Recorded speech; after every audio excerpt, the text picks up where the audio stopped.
I've been into Back in Black since late July 1980, and still to this day, almost on a daily basis, I listen to one or more songs from that album. My dream as a child was to be able to play the guitar as achieved on that album. That shaped my life as a guitar player, and probably even more.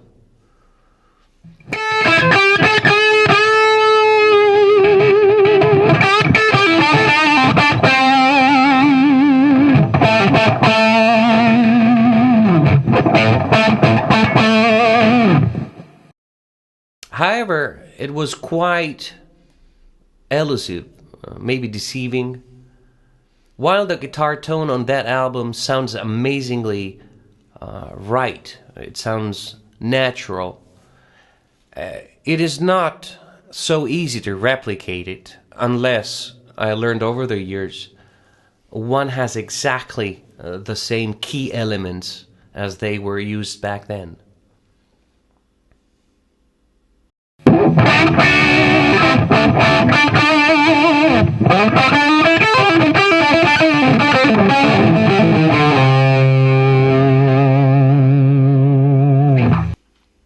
It was the search for these elements that brought me to find, one by one, exactly the components that shaped this type of tone. So I started with the guitars, because I was and am a guitar player, and I went for older Gibson SGs after I tried every other type of guitar. And generically speaking, I started purchasing the ones pertaining to the last few years of the 1960s and the early 70s. And then I went for the right amplifiers, and so I focused on the late 70s Marshalls. And then the cabinets, and they also have specific characteristics. But still, even after amassing all of these things, and maybe even way more, including all the other things I thought that had been used or were being used before finding the right recipe, still something was missing.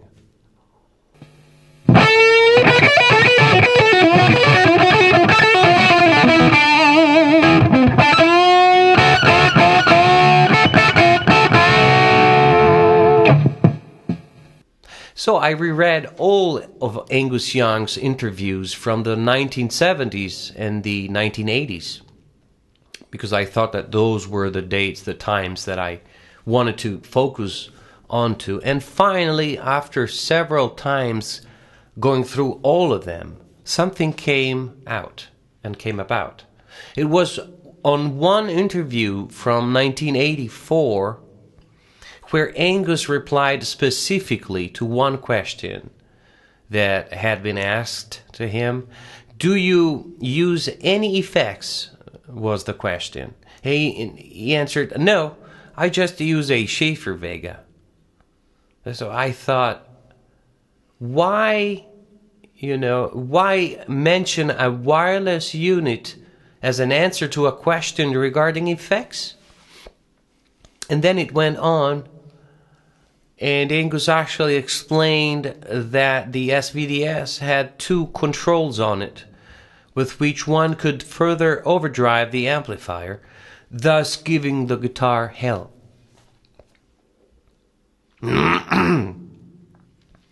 It was finally clear in my mind at that very time that this had to be the missing link to finding that elusive tone.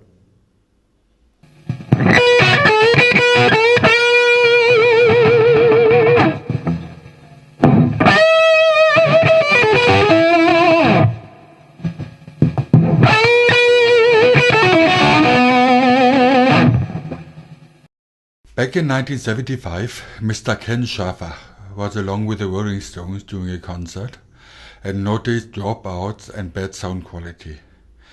And since Schaffer was familiar with radio link design and studio recording, this sparked him to the idea to invent something better.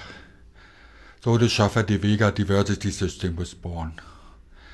After prototyping, he arranged manufacturing with the Vega Corporation in El Monte, California. One of the first bands to use the SVDS was Kiss, after Ace really got a power shock from a guitar cable while he stands on a metal platform. But the SVDS was not designed to create a special tone. It was just for getting rid of the cable, but especially when you use the front output and crank the transmitter, it has a very unique tone, which was soon discovered by the musicians using it.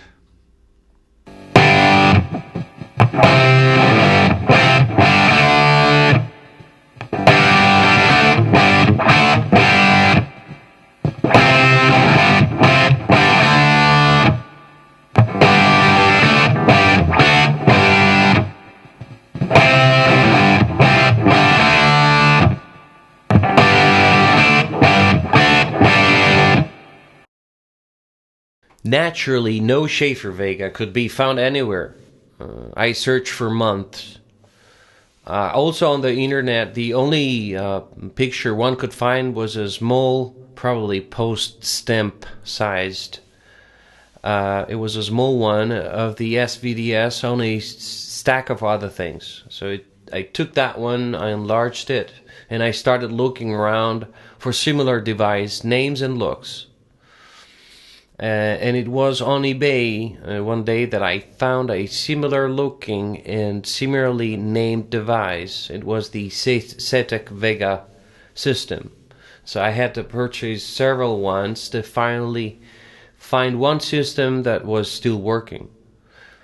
Then more results started coming from Google searches, including a 1971 article on Guitar Magazine of that time that mentioned some original technical specifications of the SVDS.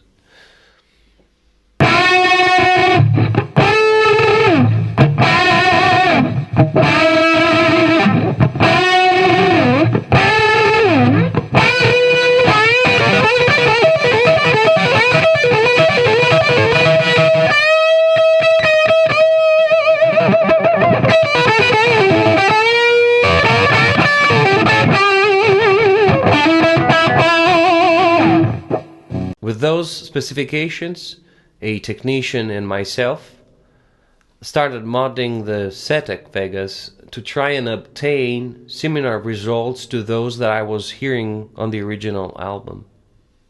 And it worked. Same ballpark type of tone. We were very happy already. It was with these facts at hand that I tried contacting the original inventor, who had become a hero of mine at this point.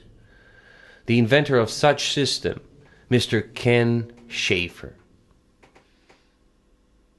No way to email him, I found out, other than a contact to pay for on LinkedIn, but I did. And I waited 2 months. I waited, I think.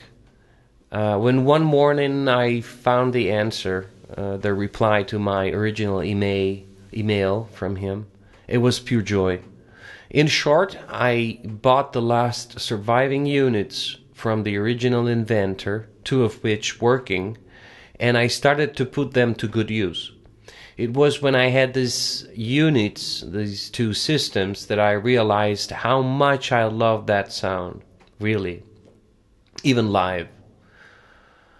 And I thought that many more people deserved and would have wanted to have it.